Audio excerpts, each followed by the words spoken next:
I bought a PS1 controller for $5 as part of a lot of broken controllers on eBay. The thing is, it seems to work just fine and I can play Madden 2000 to my heart's content. There's two problems though. One, I hate Madden 2000, and two, this controller is very dirty if you couldn't see the thumbnail. My goal for this video is to 1. Get this controller as clean as possible, and 2. Get a better PS1 game. I'll start with removing the screws on the back and set the screws aside where I won't lose them. I'll then remove the motherboard and set that aside, and maybe give that a good cleaning as well. Then just remove the thumbsticks. Good, we now have all the plastic pieces together.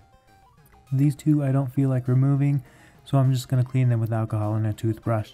Now it's time to fill up a container with a soapy water mixture and let the pieces soak in it. After letting the plastic parts soak, I'm going to scrub off any already loose bits with a toothbrush. I spent a lot of time on it and it got the plastic pieces pretty clean, but it's not quite there yet. So I'm going to soak the parts that I think are still a bit dirty again and leave them for me to scrub tomorrow morning. The next morning.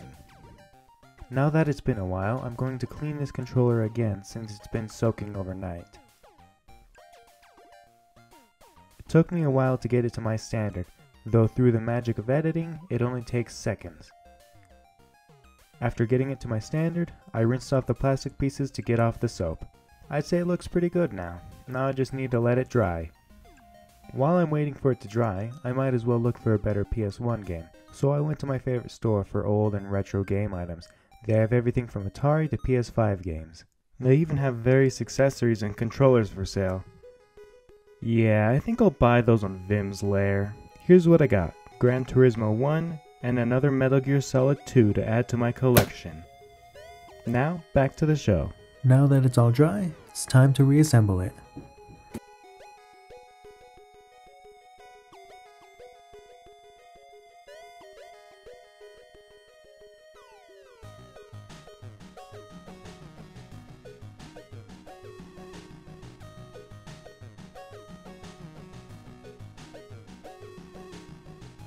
It was kind of a pain to reassemble. I even accidentally broke off the rumble motor wire. Not a big deal, I just had to resolder it.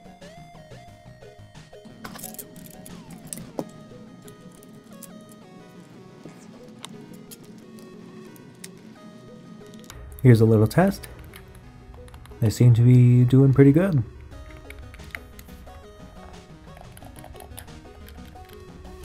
All the buttons seem to be pressing the way they should. Now to put the screws back in.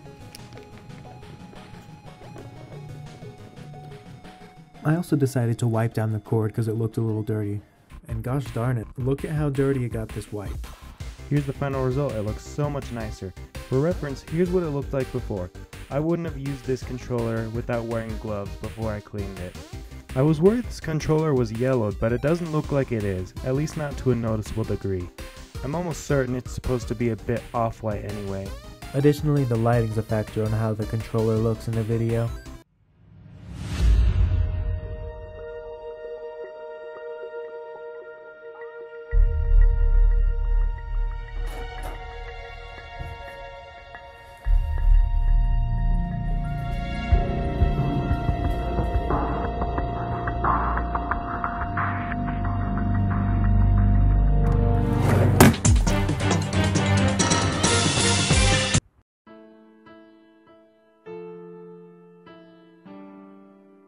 What just happened in here? Someone robbed my bedroom and completely trashed it. Who could that have been? Well, at least my PlayStation's still here.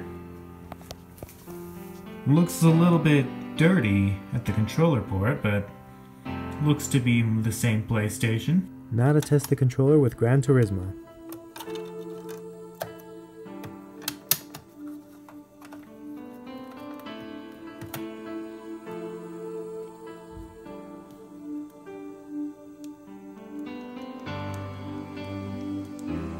Weird, the PS1 game doesn't boot, but the controller power is on. Even weirder, my PS1 looks dirtier.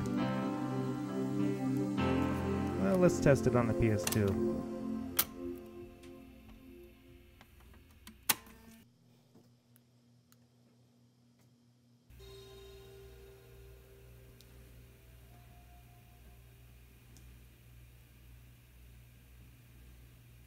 Okay, with RCA to HDMI, the game functions but doesn't display centered or in 4:3. I think it's in my best interest to attempt to fix my PS1 so I can play PS1 games on my older TV that takes RCA by default. It's just so weird. It died so suddenly. I was able to play games on it just like 30 minutes ago. It's as if someone swapped it. Will he ever find out his PlayStation was swapped? Will he be able to fix the PS1? Click these buttons to find out.